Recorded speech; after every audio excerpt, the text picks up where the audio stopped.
I was 14 when I first understood that my father didn't see me as a person. I was a problem to be managed. A disappointing variable in an otherwise successful equation. It was the night of his company's 10th anniversary celebration. Morrison & Associates, the consulting firm he'd built from nothing into a multi-million-dollar operation. He was proud. Glowing. The kind of pride that made him stand taller and speak louder and demand that everyone around him reflect his success. My sister Claire was 17, already showing the sharp business instinct that made Dad's eyes light up. She talked about market positioning and competitive advantage like other teenagers talked about music. Dad would listen to her ideas with actual attention, actual respect. Then he'd turn to me. "And what about you, Megan? Still drawing your little pictures?" I was taking an advanced digital design course. Building graphic interfaces. Learning code. Creating things that felt important and real. But to Dad they were just little pictures. "I'm working on UI design," I'd said quietly. "Right. Well, not everyone can understand business." He'd smiled like he was being kind. Like he was accepting my limitations rather than dismissing my potential. That became the pattern. Claire was the business mind. I was the creative one, said with the same tone people use when they say, "Bless her heart." Like creativity was a consolation prize for people who couldn't hack it in the real world of profit margins and quarterly reports. What Dad didn't know, what I carefully hid for 12 years, was that I'd been building something entirely different from what he could imagine. At 16 I taught myself to code properly. Not just UI design but back-end systems, algorithm development, data architecture. By 18 I was freelancing for tech startups, building platforms that actually worked. By 20 I'd created my first successful app, a sustainability tracker that sold to a major green tech company for $1.2 million. I didn't tell my family. I deposited the money, lived off my part-time graphic design salary and kept building. By 23 I'd founded Cascade Tech Ventures. We developed AI-driven platforms for sustainable business operations. Energy optimization systems. Supply chain efficiency tools. Carbon footprint analytics. The kind of technology that Fortune 500 companies needed but didn't know how to build themselves. My first major client paid $3 million for a custom platform. My second paid $5.8 million. By 25, Cascade was generating $28 million in annual revenue. By 27 we'd broken $50 million. By 30, we were a $180 million company with 73 employees and contracts with some of the biggest corporations in North America. I lived in a small apartment in Portland. Drove a 10-year-old Toyota. Dressed in jeans and hoodies. Worked from coffee shops in my home office. Every choice was deliberate. Every decision was strategic. Because I'd learned that in my family, success only counted if it looked like Dad's version of success. Suits and boardrooms and corporate partnerships. If it looked different, creative, technical, unconventional, it was dismissed as cute hobbies for people who couldn't understand real business. So I stayed invisible. Built my empire quietly. And watched my family celebrate the business world they understood while completely missing the one I'd mastered. Every family gathering was the same performance. Dad would talk about Morrison & Associates' latest victory. A new client. A successful campaign. Revenue milestones that impressed everyone at the table.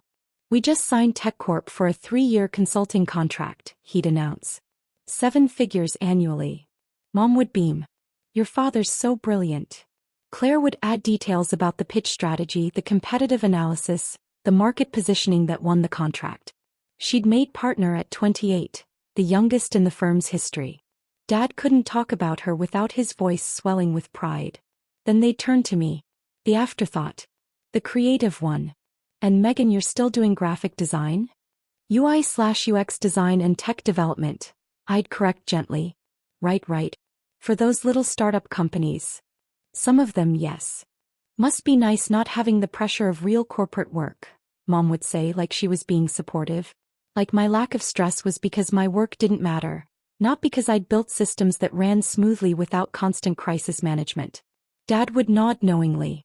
The creative field is different. Less competitive. More about feelings than results. I'd sit there eating dinner, knowing that Cascade Tech had generated more revenue last quarter than Morrison & Associates had all year. Knowing that my little startup companies included 3 Fortune 100 corporations. knowing that my work was literally powering the sustainable operations of companies my father would kill to have as clients. But I said nothing. Just smiled politely and changed the subject. What made it bearable was the secret. The knowledge that while they were dismissing me, I was building something they couldn't comprehend. While they were praising Claire's partnership at Dad's firm, I was running my own company worth more than Morrison & Associates could ever achieve. But something else was happening too. Something I didn't fully understand until much later. Morrison & Associates was growing unusually fast. New clients I'd never heard Dad mention before. Contract renewals that seemed surprisingly generous. Office expansions and staff hirings that didn't quite match the client list Dad talked about at dinner. Business is booming, he'd say vaguely when I asked. Your father's reputation is really paying off, Mom would add. Claire would smile like she was in on some sophisticated strategy one couldn't possibly understand. I didn't push. I was busy running Cascade, managing my own clients, developing new platforms. My company was thriving, my team was brilliant, and I was making the kind of impact I'd always wanted, building technology that helped companies operate sustainably and efficiently. Then came my 30th birthday dinner. The dinner was at an upscale restaurant Dad liked, the kind of place where executives made deals and sealed partnerships. Claire was there with her husband Brandon, a corporate attorney who worked with Dad's firm. Mom wore pearls. Dad wore the expression of a man who'd rather be working. 30 years old, Mom said warmly. Doesn't time fly? Ancient, Claire teased. Welcome to your 30s. Dad cleared his throat. So Megan. Still with the graphic design work. Tech development, I corrected. I run a software company now. Oh. His tone suggested mild interest at best. Small business. We have 73 employees. He sipped his wine. Well, that's impressive for that kind of work. Claire's managing teams 3 times that size at Morrison & Associates, but every business is different. Different sectors, I agreed quietly. Speaking of Morrison & Associates, Dad continued, shifting to his real interest, we're celebrating a major milestone next month. 25 years in business. We're hosting a gala at the Sentinel Club. 500 guests, major clients, industry leaders. It's going to be the event of the year. Mom beamed. Your father's worked so hard for this. We all have, Claire added. Brandon and I have been helping with the planning. It's going to be spectacular. Dad pulled out his phone and showed me the invitation design. Embossed lettering. Gold trim. The kind of thing that screamed expensive and important. Beautiful, I said. We're limiting it to immediate family and business associates, Dad said. Claire's obviously hosting with me. Your mother will be there. It's really more of a professional event. I understood immediately. You don't want me to come. It's not that we don't want you there, Mom said quickly. It's just that it's going to be very corporate. Very business-focused. You'd be bored, sweetheart. All those executives talking shop. Plus Dad's partners are attending, Claire added. All the senior leadership. It's kind of a working event disguised as a celebration. Dad nodded. You understand. It's nothing personal. We just thought it would be more comfortable for everyone if we kept it professional. Professional, I repeated. Exactly. No need to sit through boring business talk all night. We'll do something just for family afterward. The invitation arrived 2 weeks later. Formal cardstock. My name wasn't on it. A week after that, Claire texted me, just FYI, Dad's really stressed about the gala. All his major partners and clients will be there. Probably best if you don't show up and make things awkward. You know how he gets about mixing family and business. Hope you understand. Red heart. I stared at the message for a long time. Then I opened my laptop and started digging. It took me 11 days to piece together the full picture. 11 days of database searches, corporate filings, financial records, and quiet phone calls to contacts in the investment world. What I found made my blood run cold. Morrison & Associates had a silent partner. A major investor who'd poured capital into the firm 5 years ago, enabling massive expansion. New offices. Staff increases. Client acquisition. Technology upgrades. Everything that had made Dad's company grow from a solid mid-size consultancy into a major regional player. That investor had contributed $180 million over 5 years through a complex structure of LLCs and investment vehicles. Anonymous funding that came with minimal strings, just quarterly reports and standard oversight. That investor was me.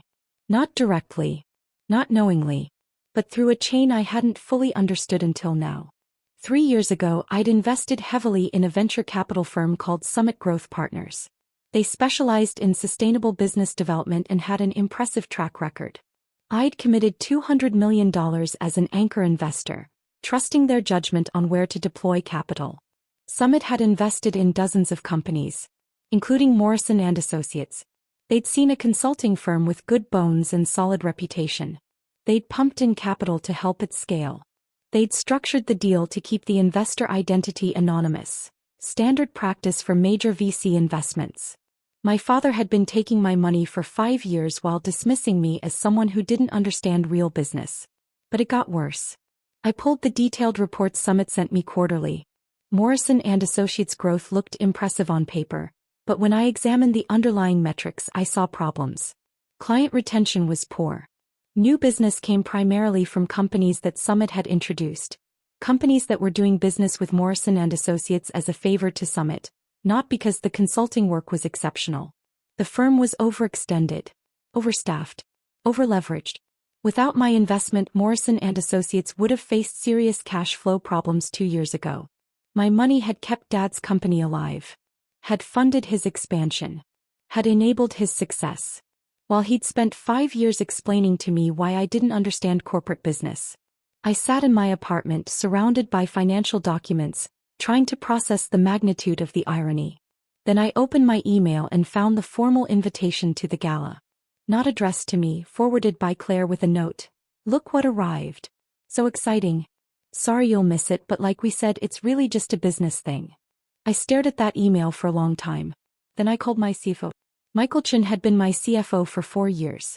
Brilliant, strategic, absolutely ruthless when needed. I trusted him completely.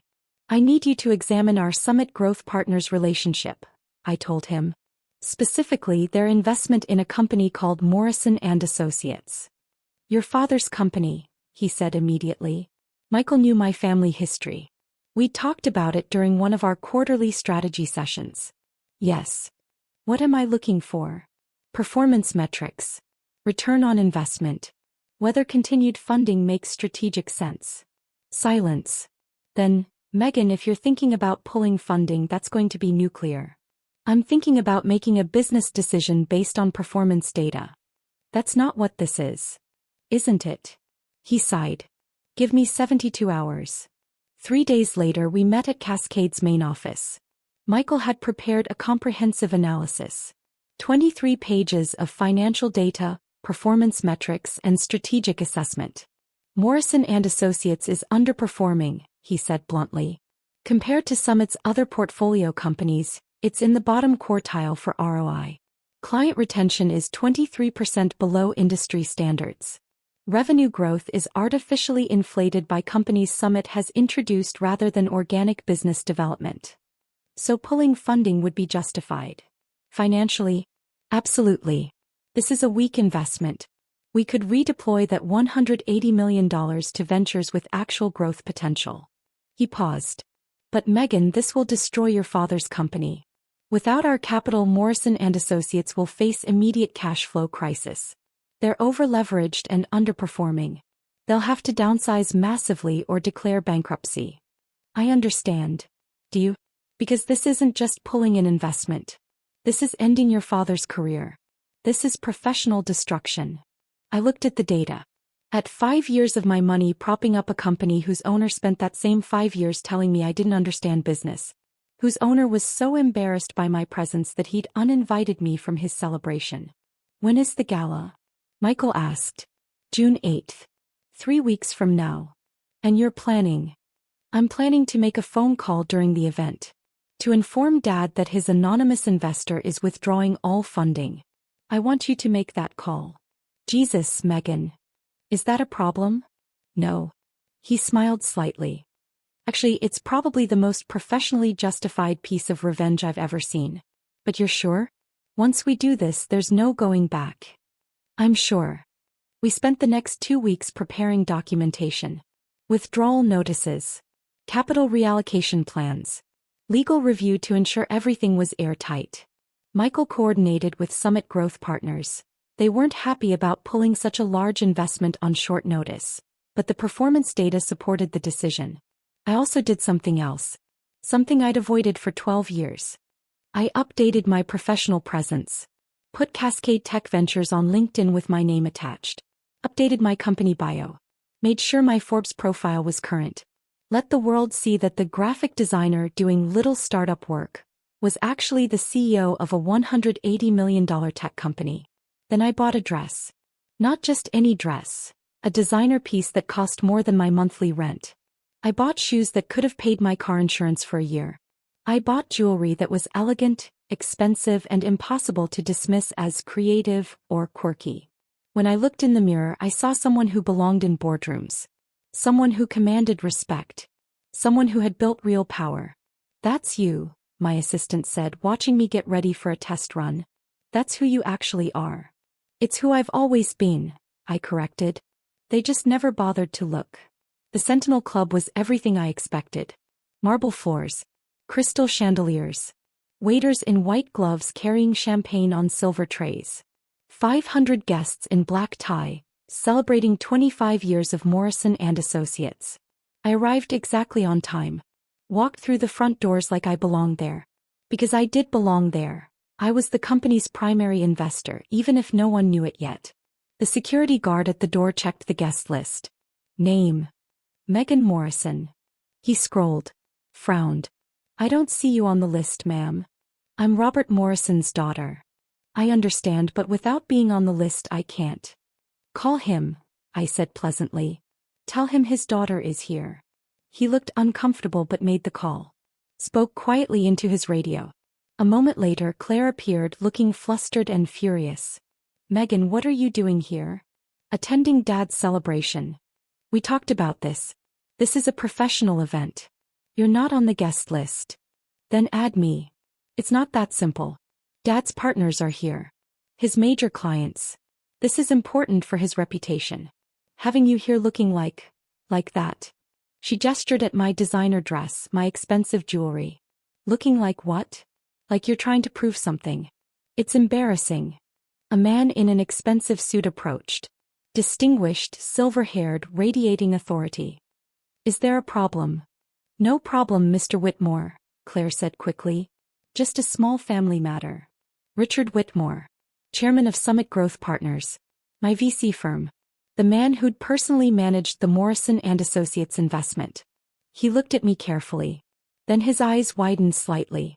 Ms. Morrison? Cascade Tech Ventures. Yes. I didn't realize you'd be attending tonight. This is excellent. I've been hoping to introduce you to several potential partners. Claire's face went through confusion, shock, and panic in rapid succession. You know each other? Ms. Morrison is one of Summit's most important investors, Whitmore said. Cascade Tech Ventures is one of the most innovative companies in our portfolio. I've been trying to arrange a meeting for months. I'm here now, I said calmly. He smiled. Indeed you are. Please, let me introduce you to some people. He guided me past the security checkpoint. Claire stood frozen, trying to process what had just happened. I followed Whitmore into the ballroom. The party was spectacular. Ice sculptures. A full orchestra. Elaborate floral arrangements.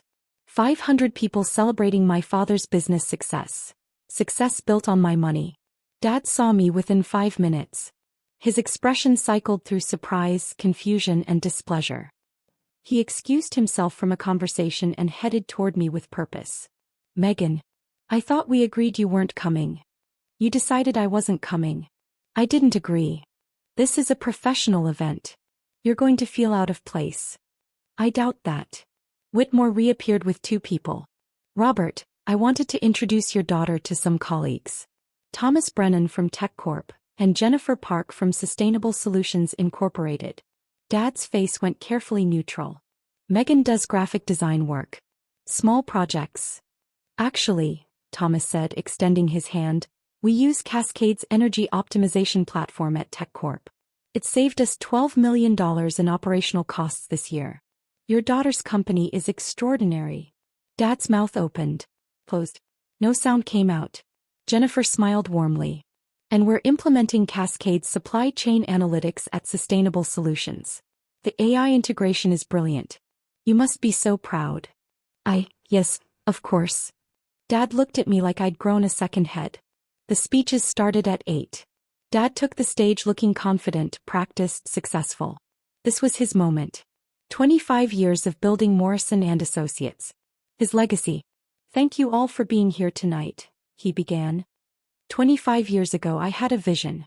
To build a consulting firm that combined strategic thinking with practical implementation. To create real value for our clients and lasting impact in the business world. He talked about the early struggles. The first clients. The gradual growth. The moment 5 years ago when strategic investment allowed the firm to expand dramatically.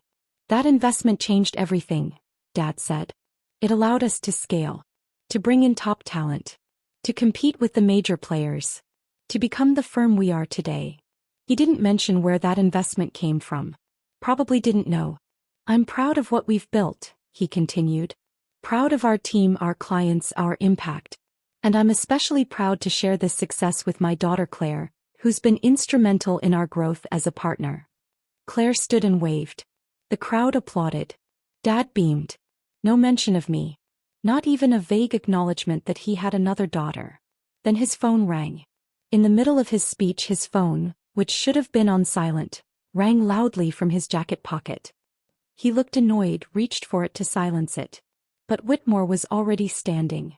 Walking toward the stage with purpose. Robert, I apologize for the interruption, he said loudly enough for everyone to hear. But you should take that call. It's from Michael Chin, CFO of Cascade Tech Ventures.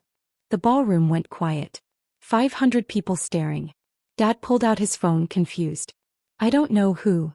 Put it on speaker, Whitmore said. This concerns everyone here. Dad's hand was shaking slightly as he answered. Hello.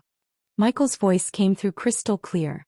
Mr. Morrison, this is Michael Chin, Chief Financial Officer of Cascade Tech Ventures. I'm calling to inform you that effective immediately, Cascade is withdrawing its $180 million investment in Morrison and Associates. The ballroom erupted in gasps and whispers. Dad's face went completely pale. What? I don't understand.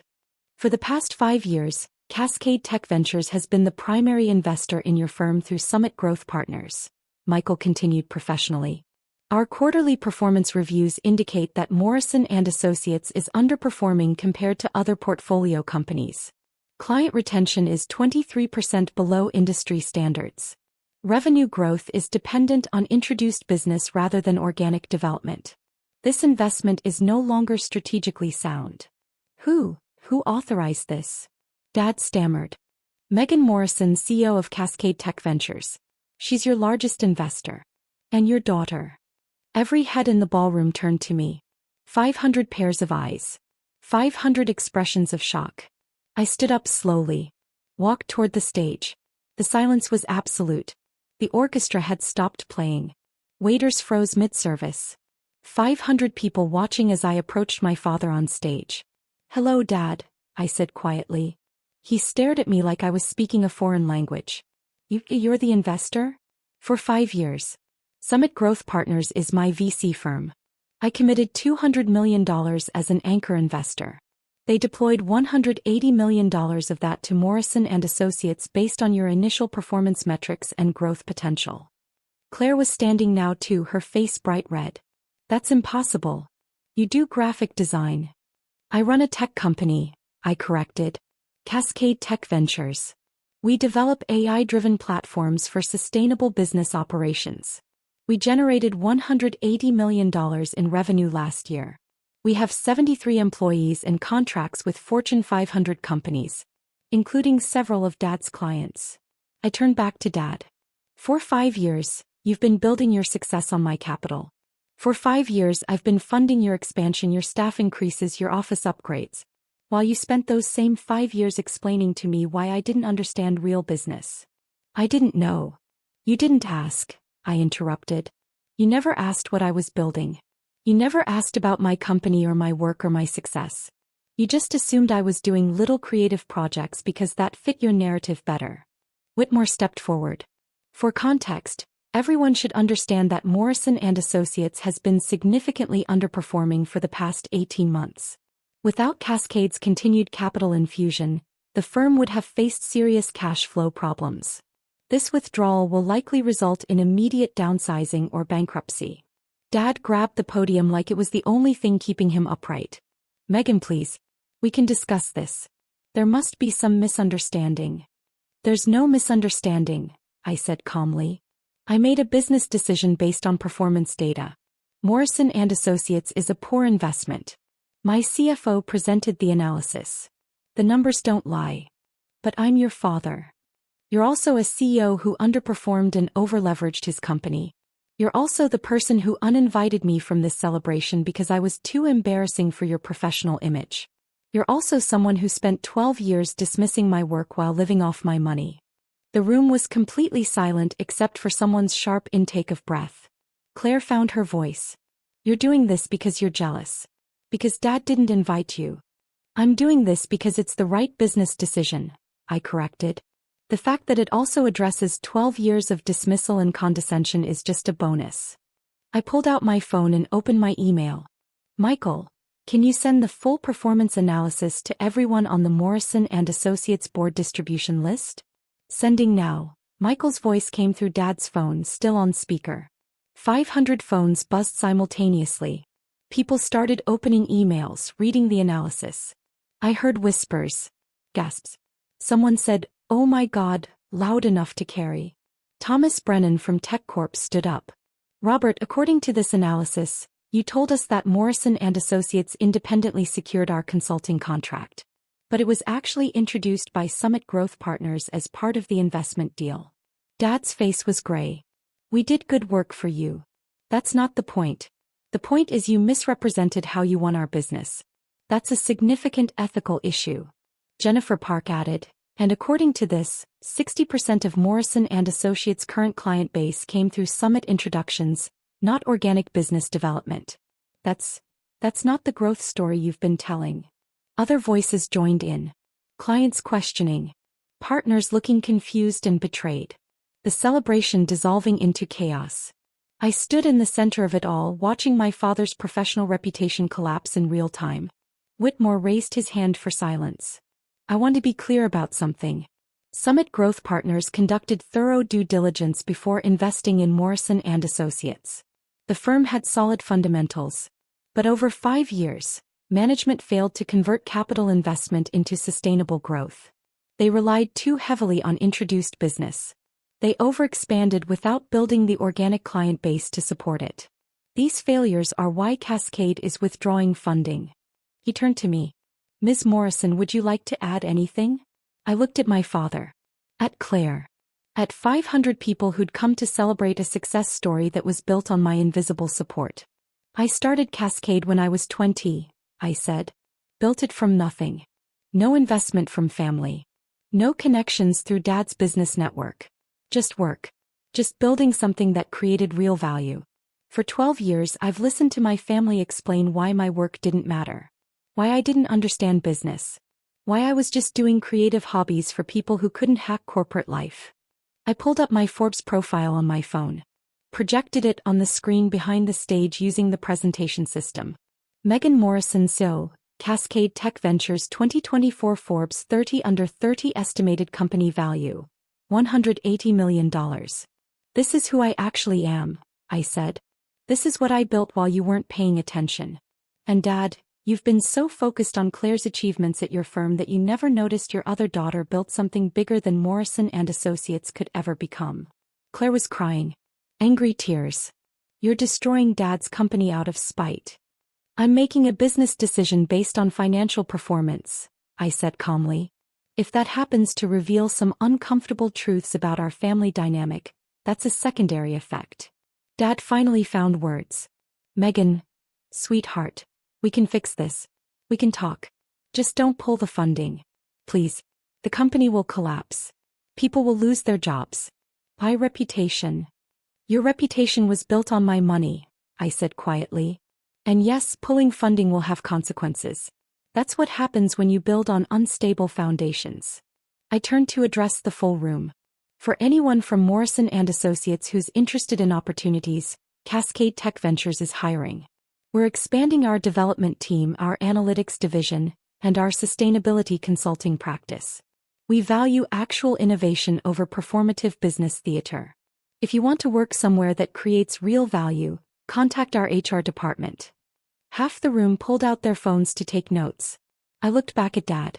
You wanted a professional event? This is business. This is what happens when someone who doesn't understand corporate work actually understands it better than you do. This is what happens when the daughter you were too embarrassed to invite turns out to be the investor keeping you afloat. I didn't know, he whispered. You didn't care to know, I corrected. There's a difference. I walked off the stage. Whitmore followed. So did Thomas Brennan, Jennifer Park, and about 30 other people who wanted to talk to the CEO of Cascade Tech Ventures. Behind me, the celebration continued to dissolve. Dad stood at the podium looking lost. Claire was on her phone, probably calling lawyers. The orchestra packed up their instruments. I'd come to the party I wasn't invited to. And I'd ended my father's company in the process. It wasn't revenge.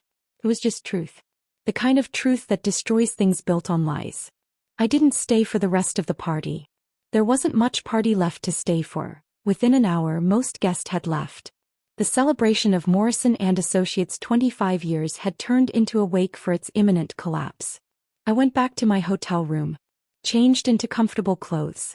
Ordered room service. Sat on the bed with my laptop, reviewing the cascade of emails that had started flooding in. 12 Morrison & Associates employees requesting information about positions at Cascade. 7 clients asking to discuss transitioning their consulting contracts to my firm. 3 reporters requesting interviews about the tech CEO who destroyed her father's company. I ignored the reporters. Forwarded the employment inquiries to my HR director. Scheduled preliminary calls with the clients who'd reached out. My phone rang at 11 p.m. Claire. I almost didn't answer. But curiosity won. You destroyed him, she said without preamble. Dad's company is finished. His reputation is ruined. 25 years of work gone in one night. 25 years built on 5 years of my money, I corrected. We didn't know. You didn't ask. Neither did Dad. Neither did Mom. You all just assumed I was doing nothing important because it was easier than reconsidering your assumptions. So you're punishing us? I'm making business decisions. If those decisions happen to reveal uncomfortable family dynamics, that's not punishment. That's consequence. She was quiet for a moment. What do you want from us? Nothing, I said honestly. I don't want apologies or explanations. I want it to be seen. Actually seen. Not dismissed. Not patronized. Just acknowledged as someone who'd built something real. But you never did that. And now it's too late. It can't be too late. We're family. Family acknowledges each other's achievements, I said. Family doesn't uninvite people from celebrations because they're embarrassing. Family doesn't dismiss 12 years of work as creative hobbies. You treated me like a charity case while literally living off my charity. There's nothing left to salvage. I hung up before she could respond. Morrison & Associates declared bankruptcy 6 weeks later. Without Cascade's funding, they couldn't cover operational costs. The firm downsized from 220 employees to 47. Dad had to sell the expanded office space. Most of the partners left to join competitor firms. The business press covered it extensively. Consulting firm collapses after investor withdrawal. Some of the coverage was sympathetic to Dad. Some pointed out the fundamental mismanagement that made the collapse possible. All of it mentioned that the investor who'd withdrawn funding was his daughter. I became briefly famous in business circles. The CEO who ended her father's company. Forbes did a feature. Bloomberg interviewed me about family business dynamics. TechCrunch called it the most dramatic investor withdrawal in recent consulting industry history. I declined most interview requests. The one I did accept, from a reporter who understood sustainable tech, I used to talk about Cascade's actual work. Not the family drama. The mission. The technology. The impact. Cascade absorbed 17 Morrison & Associates employees. All talented people who'd been wasted doing mediocre consulting work. We put them on interesting projects. Paid them well. Several told me privately that leaving Morrison was the best thing that could have happened to their careers. We also picked up 4 of Dad's former clients.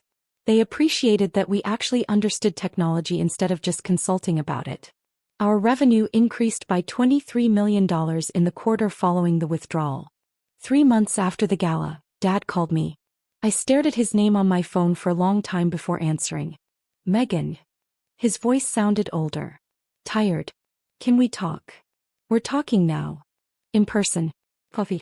Please. I almost said no.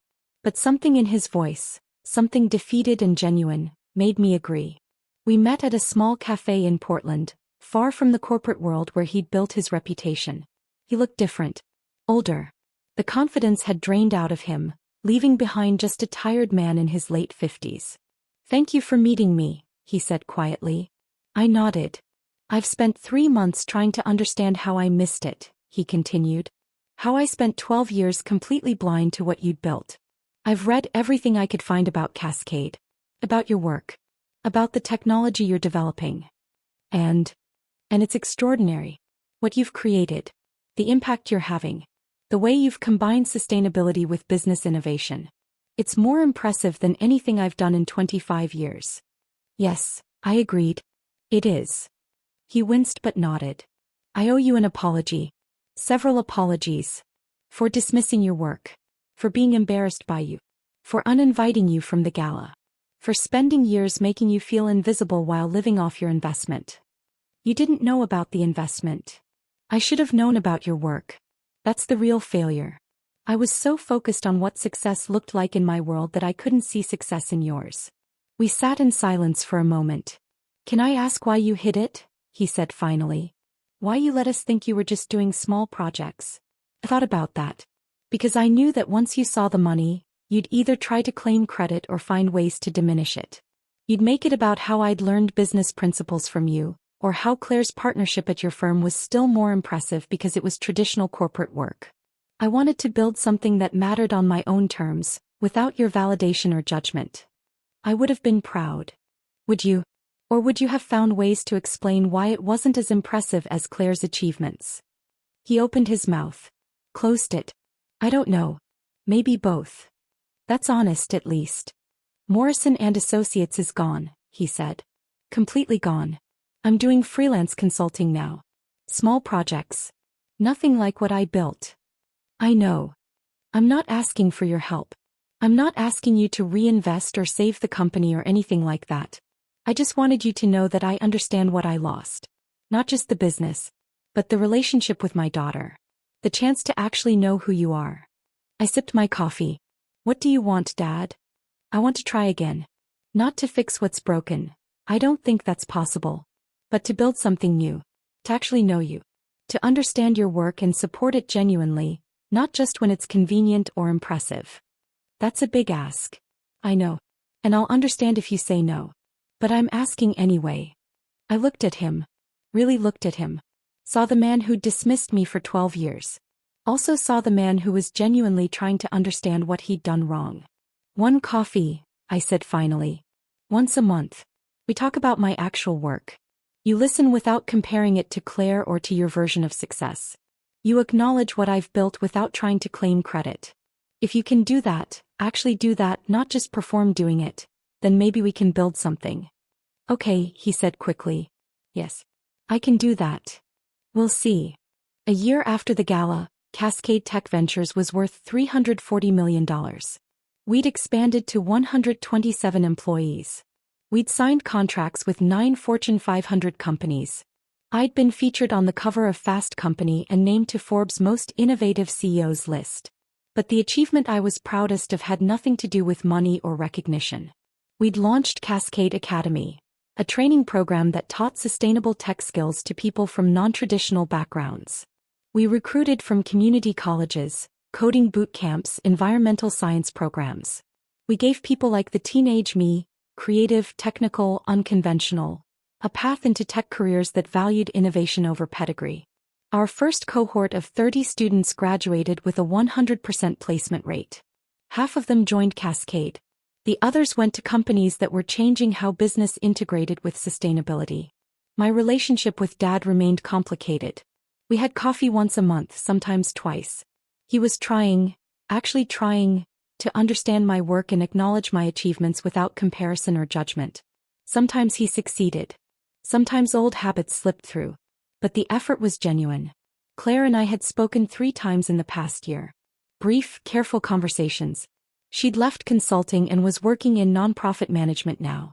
Turns out I didn't actually love corporate work, she'd admitted. I just loved Dad's approval. I understood that better than she knew. Mom sent cards on holidays. We hadn't talked directly. Some relationships needed more distance than others. I still lived modestly. Still drove my Toyota. Still worked from coffee shops sometimes because I liked the ambient noise. Still valued building over performing. But I'd stopped hiding. I'd put my name on my company proudly. I'd own my success publicly. Not to impress anyone, but because I'd learned that hiding truth to avoid judgment was its own kind of invisibility. On the anniversary of the gala, my team threw a surprise party. Not an expensive event at an exclusive club. Just pizza and cake in our office, with the people who actually understood what we were building. To cascade, Vicita said, raising a beer. To building things that matter. To building things that matter, everyone echoed. I raised my own beer and looked around at my team. At people who valued innovation over pedigree. Who measured success by impact rather than image. Who understood that the most powerful thing you could build was something that created real value, regardless of whether it looked like traditional success. The golden child had fallen. The creative one had risen. But the real reversal wasn't about family hierarchy or corporate success. It was about understanding that true value doesn't need external validation. True innovation doesn't require traditional packaging. True success is built in the quiet spaces where people who are constantly underestimated do their best work. My father had built a company that looked impressive but rested on unstable foundations. I'd built a company that created actual value, in technology, in sustainability, in human potential. His collapsed when I withdrew support. Mine was still standing, still growing, still making impact that would outlast any gala or celebration. That was the only reversal that mattered. And I'd built it all while they weren't looking.